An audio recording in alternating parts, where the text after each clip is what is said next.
On today's World War Bitcoin podcast, Russia confirms that they have a partial withdrawal from the Ukraine border in place. What does that mean for Bitcoin and all of your favorite cryptocurrencies? Then, is the Fed already turning dovish when it comes to their plans for tightening monetary policy already? And last, I'm in week 2 of my NFT deep dive. This week, I'll share some thoughts about the fascinating parallels between NFT data and on-chain analytics, believe it or not, and the advantages you could have by investing in NFTs. All that and more coming right up.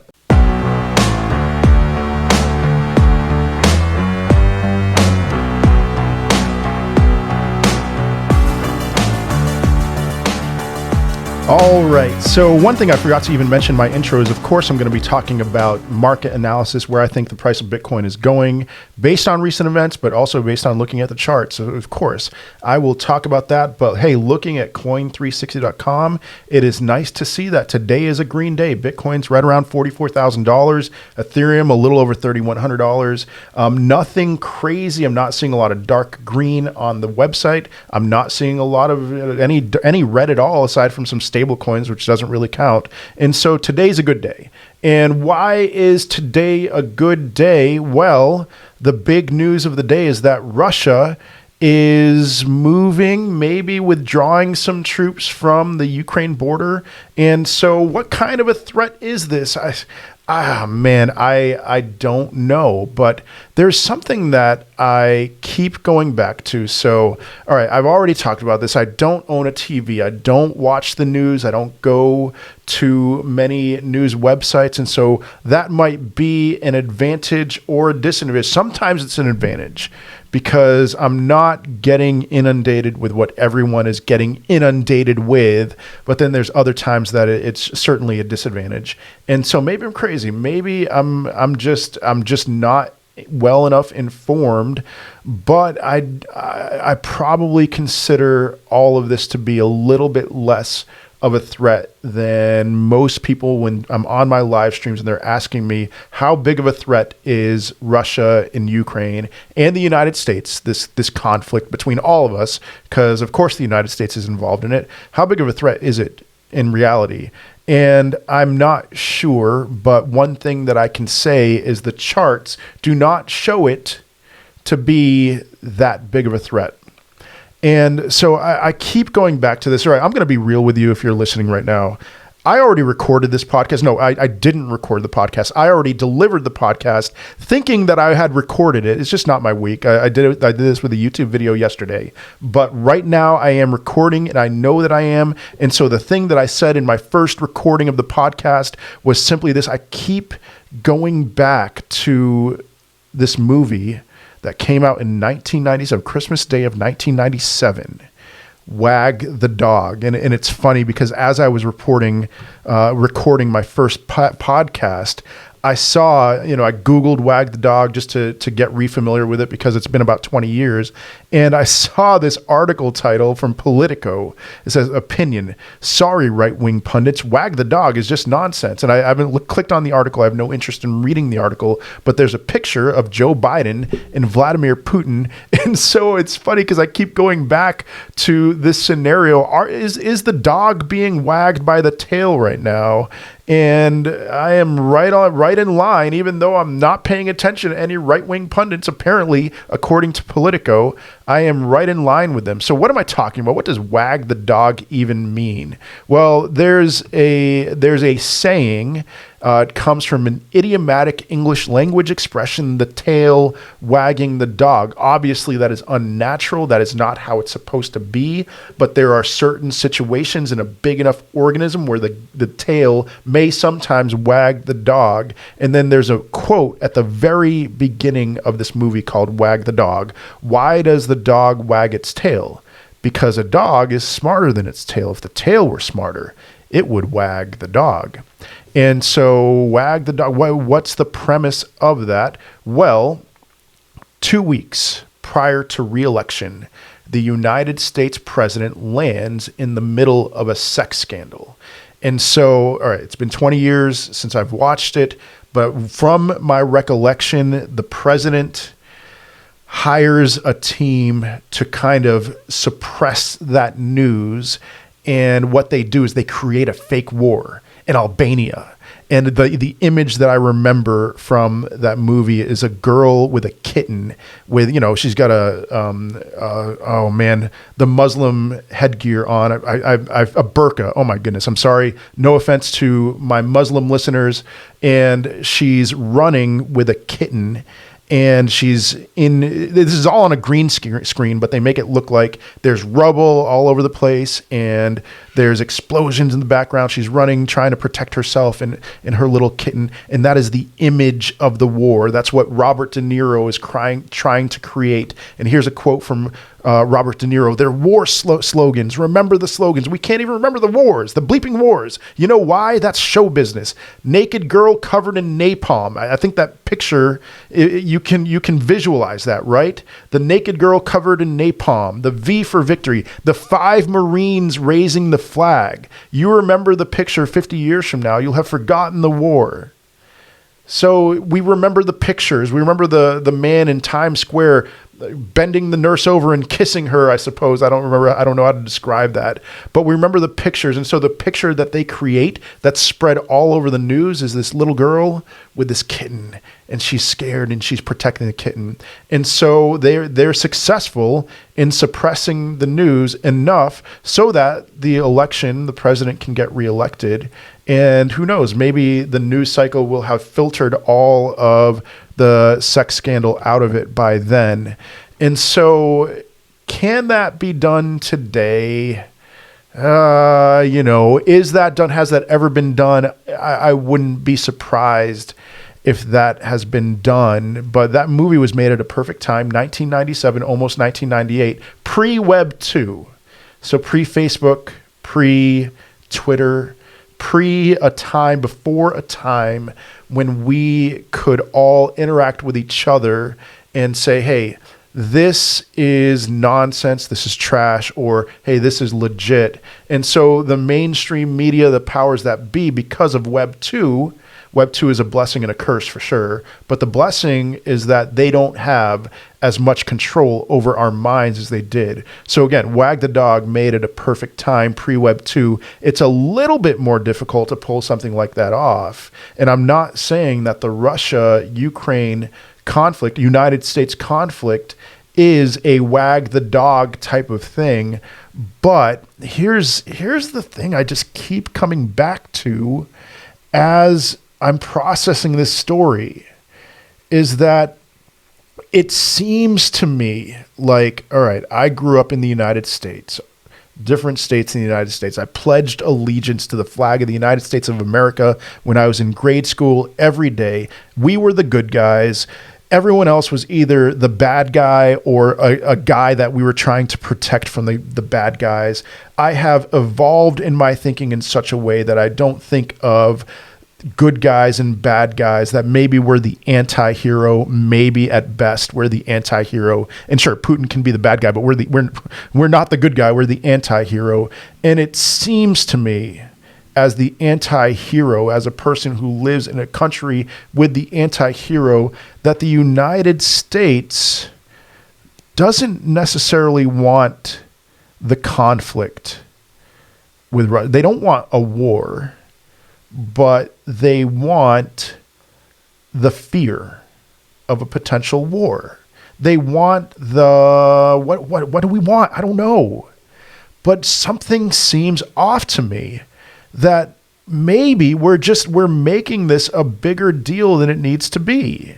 And again, you want to call me uninformed. It's like, all right, if you think I'm uninformed, I might actually be uninformed on this. But there's a narrative that I think is trying to be pushed, and that this is a war that's looming. I mean, here's the research that I've done in the Ukraine, which I saw this on CNN yesterday. So I'm like, okay, don't go to the news, but all right, I wanted to do some research on this. And I saw this on CNN yesterday, and I was like, all right, so they know that people in the Ukraine just don't think that it's that big of a threat. And that's what I saw. Like people in the Ukraine, they're waking up, they're eating breakfast, they're going to school, they're going to work, they're living out their lives, and they're not building bomb shelters. So is this a possibility that we are making this into a bigger deal? And why is it happening? I haven't put all those pieces together yet, if that's the case. But I am a little skeptical. And if you ask me whether there's going to be a war with Russia, in my opinion, the answer is no. And as far as a threat is concerned, here's the relation to crypto and to Bitcoin in particular, since, World War Bitcoin. I am looking at the charts, and I am a firm believer that the charts tell the news. And if there was any kind of a major threat right now with Russia, the charts would be telling the news. They would be telling us that there is actually something to be afraid about. And the charts are not telling me to be afraid. The charts are telling me that there's strength at the 236 FIB level, that is a good level of support, and that we're going along as expected, moving our way to the 21 weekly EMA, the 382 FIB level, the 0.5 FIB level, the 618. I'll talk about that later. What I'm seeing in the charts is not this accumulation of fear that's going to go out into full-blown catastrophe. Now, does that mean that Russia and Ukraine, that there's no effect on it? I would say because of the fact that the markets are pumping today based on good news, that, yeah, there is an effect. And so that, and even, we saw a green day yesterday. I'm recording this on February 15th.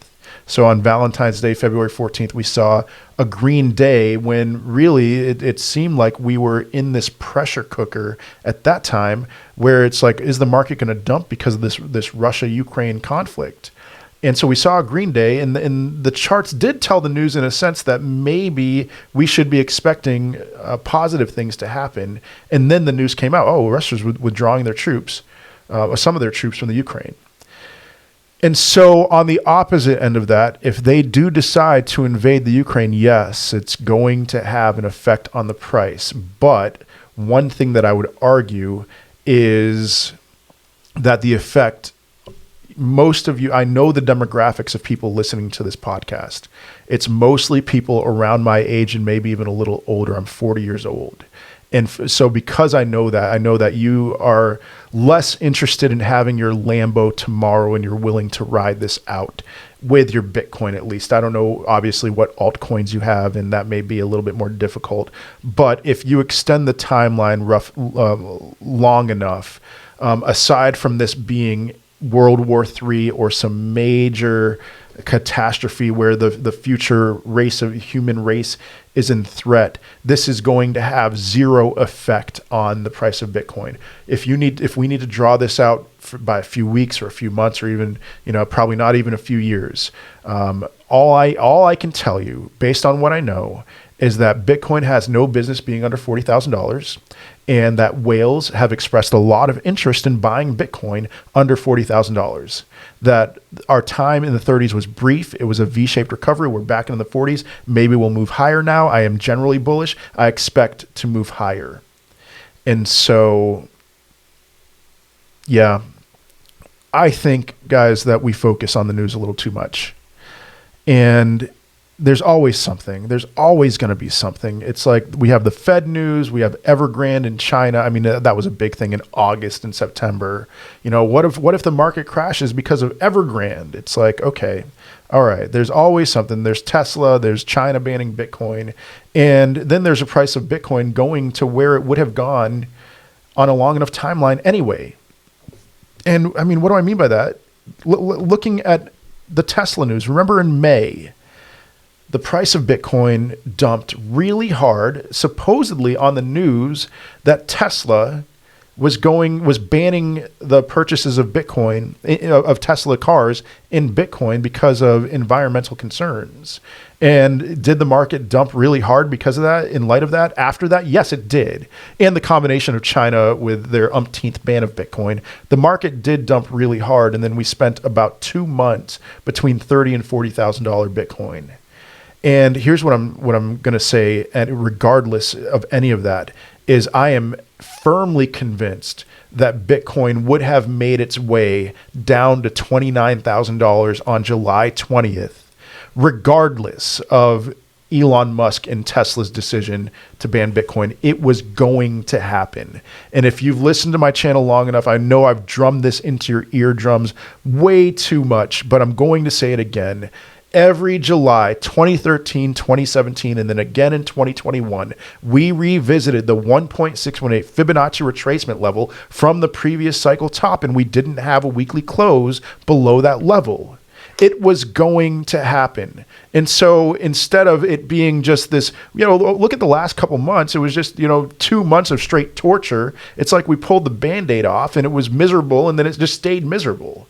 And I kind of prefer that over the price going down nonstop over a period of 2 months. I mean, however you get your misery, however it works out, whatever. But we were going to go down to that level, despite China, despite Tesla. And so my point is that the market is going to do what it's going to do a large majority of the time, 99.99999% of the time. The market's going to do what it does and the news doesn't matter. Now, if something like September 11th happened, now, we're not going to see that in the charts because nobody expected September 11th to happen. And if something cataclysmic happens, then that is the 0.00001% of times that we need to be concerned. If Yellowstone erupted, I didn't say this in my first podcast. My first podcast. If Yellowstone erupted, forget about it. Game over. That's a global cataclysmic event. But otherwise, nuclear bomb goes off. Yeah, major big issue. But otherwise, cyber attack. Of course, Bitcoin goes to zero. EMP, whatever. Otherwise, let the market do what it's going to do, in my opinion. Just let the market do what it's going to do. So yeah, Russia will have an effect short term. Yes. But I'll believe it when I see it. I want to see it first before making any kind of major financial decision that's going to affect my life and the lives of my wife and children. So that's it for Russia. Let's turn the table to the Federal Reserve. My goodness, the Federal Reserve. Are you kidding me? So they had an emergency meeting yesterday, Valentine's Day. And here's what I thought was going to happen. I mean, in light of last week's 7.5 CPI number, 7.5%, the dollar has 7.5% less purchasing power right now than it did a year ago. Wild, man. It's wild. And so the Fed had called an emergency meeting. And here's what I thought was going to happen. I thought that they were going to come out of that meeting announcing that they were going to raise rates by 0.5%. Or that they were good, at least that they were going to hint towards raising rates by 0.5% after their next Fed meeting. But here's been the expectation from the market is that we would have a 0.25% raise in March, 0.25% in June, 0.25% in September, and then again in December for 1 full percent rate raise. And you guys know my expectation is that the Federal Reserve will see the writing on the wall that this house of cards is about to collapse and they will suddenly turn dovish.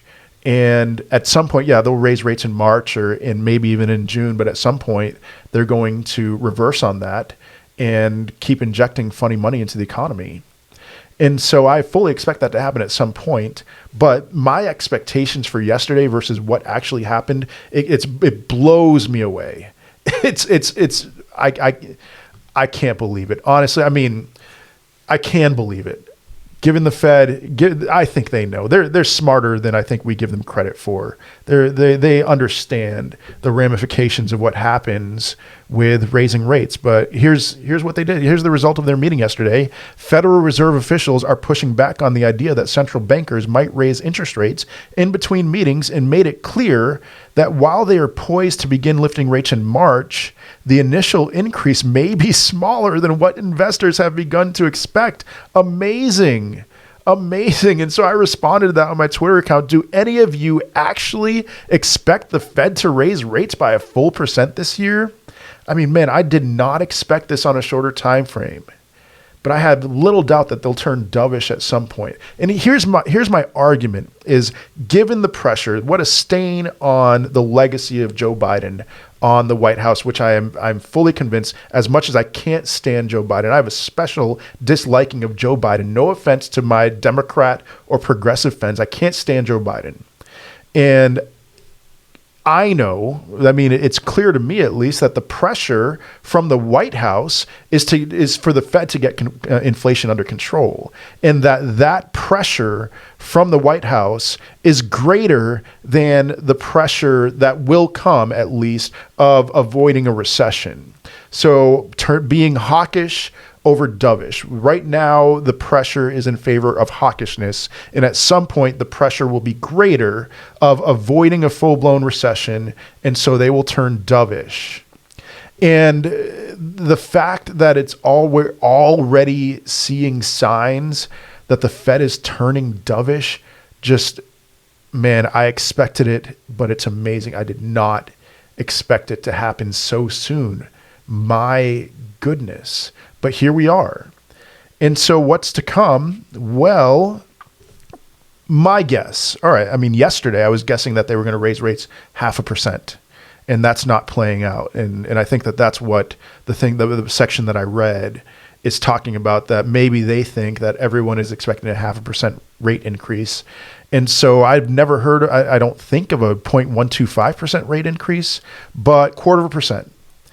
I think they're going to move forward with a 0.25% rate increase in March, but then we'll see. I think they're going to be very non-committal about a 0.25% rate increase coming in June, and maybe they'll hint at something like, we're going to see how this plays itself out, wait a few months, but not to expect anything else sometime soon. Or maybe they'll hint towards September, and that's how the market will price it in, and the market will get a little bit of a boost. I'm talking about the stock markets, the crypto markets after that. Whatever the case, I mean, they're not going to be able to stop CPI numbers from being what they are over the next couple of months. My expectation for CPI is another rise in March with the March report, another rise in April, and then sometime around April and May, we will reach some kind of a peak at maybe 8.5 or 9% CPI inflation from the previous year to May or April. And then we'll start turning in the right direction, so-called right direction, and then move back down to maybe 4%. And then that's going to be, we might level off there, and that's going to be the thing that we settle for, the compromise that we're making. Instead of, it's always been 2%. Let's just keep it at 2%. But hey, 4%, guys, 4%'s good. It's manageable. We can work with 4%. This is all conjecture on my part. This is the direction sentiment-wise that I think we are going, and we'll see. We'll see how it plays out. Now, as far as the markets are concerned, really nothing has changed. Guys, it takes several months for interest rate raises to actually have an effect on the market. And so with the stock market and crypto markets going down based off of fears of the Fed raising rates, that's all that it is. It's people going risk off. And so their fear is what has driven the price down. And I said this last week, and I'm going to say it again this week. We are at peak fear. And maybe we're moving in the right direction as far as the fear of interest rates being raised is a little bit not in line with the actual effects of interest rates being raised, considering the fact that it does take several months for this to play itself out. And so the fear, we were at peak fear, and now it's time to price in more of a fair value with this. And so I'm looking at the charts. Just an update, the 21-week EMA is right around $46,600. So $45,000. We're having trouble breaking through. We tried two times last week to break through the $45,000 level. We're having trouble there. I think a third test and maybe around the fourth test, we will break through $45,000. We are going to get rejected really, really hard at the 21-week EMA the first time we try to break through it. I am convinced of it. So 46,000 for this week, have that in mind. If we make any move up there this week, we're going to get rejected there at least once, probably 2 times, maybe 3 times, maybe more. Maybe it's going to take another 2 weeks. It's been 2 weeks since, almost 2 weeks since we tried breaking through $45,000. Maybe it'll be another 2 weeks before breaking through the 21-week EMA. After that, the 200-day moving average along with the 20-week simple moving average and the 0.5 Fibonacci retracement level at $51,000, those are all going to be key levels, and they're going to be very difficult levels to break. That is the top of the bull market support band as of right now. That is going to be a difficult level to break through, and that's going to communicate to some people that the bull run is back on. I will not be one of those people. I will not. I will be pretty bearish or crabbish at that time, because the big retracement levels that I'm looking at are the 618 and the 702. The 618 is at a little under $53,000. The 702 is around $57,000, $58,000, something like that. I am convinced that if we get that high, we will see a rejection at those levels that will drive us back down to the 40s. And we will be under the bull market support band, under the top of the bull market support band. And people will be kind of in la-la, where are we going from here? At that time, I think we'll move up. But this is going to take a long time to play itself out. We have a couple weeks, in my opinion, at the 21-week EMA. We have a couple of weeks at the 0.5 Fib. And that's at least that amount of time, aside from some kind of a catalyst. And so aside from some kind of a catalyst or, Russia invading the Ukraine would just dump, go back down a little lower after that. So we'll see. But the big thing that I keep on mentioning, I've been saying this since December, is I'm just not expecting anything extraordinary. I'm not expecting 6-figure Bitcoin in the first half of the year, maybe in the second half, maybe in early 2023. I am not quite expecting a new all-time high in the first half of the year. And if we do, I'm going to want to see volume where the volume is at. But right now, I think, we might make a low volume move whenever that time comes back up to the 60s. And if so, it'll be a really good time to take some profits. I mean, take profits throughout. Always be taking healthy profits, but not financial advice. I think if we move back up to the 60s and I see volume continue to remain low, that's going to be a very, very good time to take profits.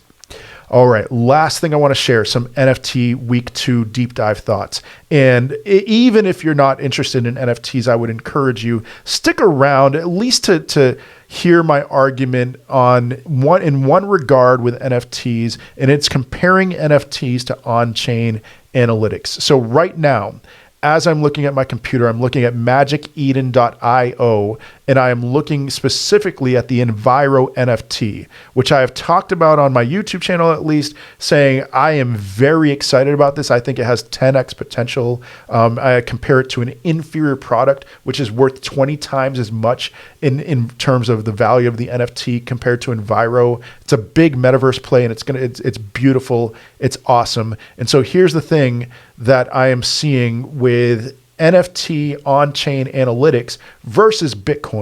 So, with Bitcoin, there's millions, billions of transactions on a regular basis. There's so much information that we need something like glassnode.com or Santiment or other websites, other projects that will accumulate and parse out that data and give it to us in such a way that we can understand what is going on. And so that's why Glassnode costs $800 a month for their tier 3 information, because it's a great deal of work. It's a great deal of computing power, of analytics, of data, and for them to organize it in such a way that we can process that information and make a decision on where the market goes. It's a lot of work. It's a great deal of work. And there's so much information out there that there's no way one person could gather that information and gather all the information and make an informed decision as to where he or she thinks the market is going. There's just too much information out there to process. And I compare that with an NFT like Enviro. And here's what I can see with Enviro. I can see every transaction. So I'm looking at this website and I can see an Enviro Tier 3 pass sold for 17.7 Solana 10 minutes ago. And another one sold 12 minutes ago. And then a Tier 1 pass sold for 3.6 Solana 18 minutes ago. And this kind of information, it is a small enough chunk of information that I can process every transaction. I can compare the amount of movement that's going on with the Enviro NFT yesterday to today, or a week ago to next week. I can gather that information, I can compare it, and I can process it.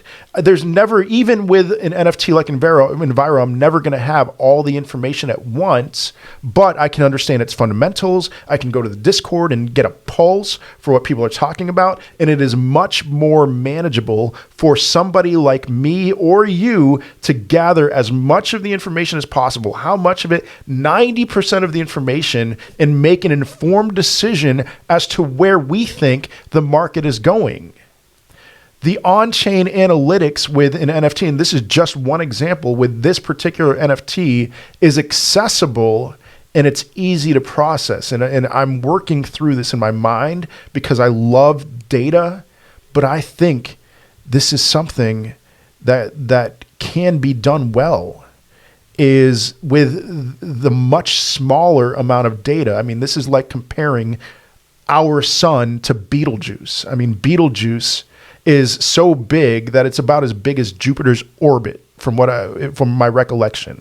You compare that to the sun is just like a dot in comparison to Betelgeuse, the star, And that's what I'm looking at with the on-chain analytics of an NFT versus the on-chain analytics of Bitcoin as a whole. Is that, okay, I can't gather all the information and process it with Bitcoin. I can almost, I can gather enough of the information about this NFT or about any NFT, most NFTs, to make an informed decision as to whether I think the price is going to go up. I don't give a rip about the art. I listened to the Blockchain Boy last week, and he said something that just really stuck out to me, just showing how different we are. But he said if he doesn't like the art for an NFT, he will not buy it. And I am so the opposite. I do not care at all about the art. I care about the numbers. I care about the data. And I love this idea of processing this little bit of data and making an informed decision as to whether I think this is going to go higher and when, And so exciting to me. This is exciting. This is reducing, you think of NFTs as pixels, as JPEGs. And I think of NFTs as small chunks of on-chain analytics. Oh man, I mean, I can barely hide my excitement. I'm going to work this out. I'm telling you, I'm going to work it out. And so the more I deep dive into this, the more I'm excited about, should I say it, making money. And then there are projects that the projects fundamentally are solid. Now, I said last week that I estimate that 95% of NFT projects are pumps and dumps. I might have been a little aggressive with that 95%. But maybe my perception is skewed. Maybe it actually is 95%. But my DAO, the DAO that I'm in, MetaDrago, all I'm reading about, all I'm researching is the cream that has risen to the top. And a lot of stuff that I've researched so far, I'm like, yeah, you have utility. And I don't care about the pumps and dumps. I don't care about getting on a whitelist and buying something for 1 Solana that I'm going to flip and sell for 2.5 Solana. I just don't care about that. I care about fundamentals. And just one more illustration here, and then I'll be done for today. But gaming. So you have gaming cryptocurrencies. There's also gaming NFTs. And so what would you rather have? You could have Nakamoto Games. You could have their cryptocurrency. You could invest in Nakamoto Games by buying their cryptocurrency. I suppose that's how it works. And I am not looking at a chart right now, but I'm going to pull it up. And I wouldn't be surprised if Nakamoto Games, the crypto, has lost something like 95% of its value since November. So here we go. I'm going to pull it up here. Nakamoto Games peaked at $6.36 on October 30th of 2021.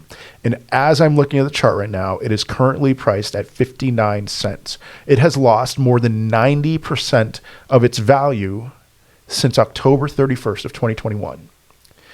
Would I rather have Nakamoto Games, which has not done well over the last 4 months, or would I rather have something like DGen Games, an NFT project where they have a limited number of chips? And this is not a promotion.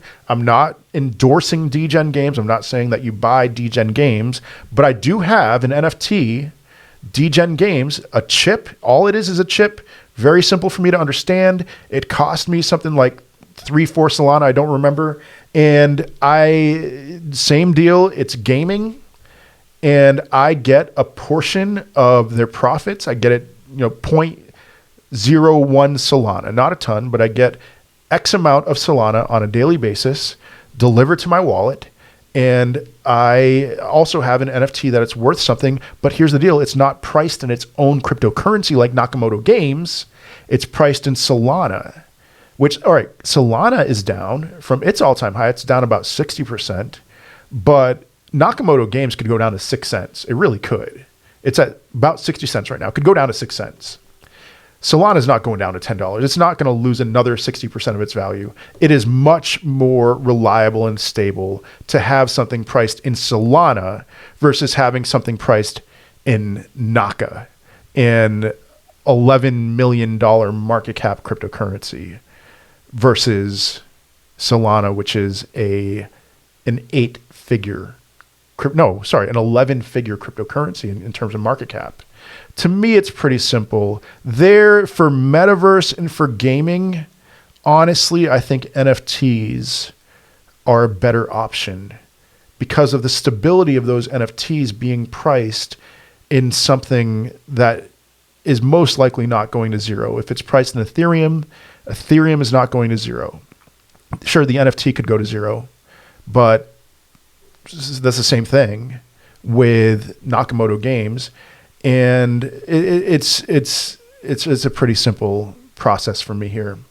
That DGen Games or any gaming project, I like the stability of being in an NFT over holding a cryptocurrency, which if I time it poorly, I could lose all of it or 90+% of it in a span of a couple months. So there are certain things about NFTs that I'm processing and I'm waking up to, and I'm like, okay, there is a legit space here and I want to explore it more and I want to understand it more. And I'm only on week 2, a few more weeks or a few more months, and I hope to be an expert, really. And dare I say a few more months? I mean, this is such a new space that, yeah, I could be an expert, and I'd love to forward any of that information onto you. But anyway, that is all I have for today. I am very excited. Over the next few weeks, I'm going to be announcing a partnership with a wallet, a platform that I really, really like. And so stay tuned for that. And otherwise, I will be live on YouTube, on TikTok throughout the week. I'll be making videos and things like that. I'm pretty wiped out today, considering the fact that this is my second podcast today, unfortunately. So I may not be, by the time you're listening to this, who knows if even this will apply to you.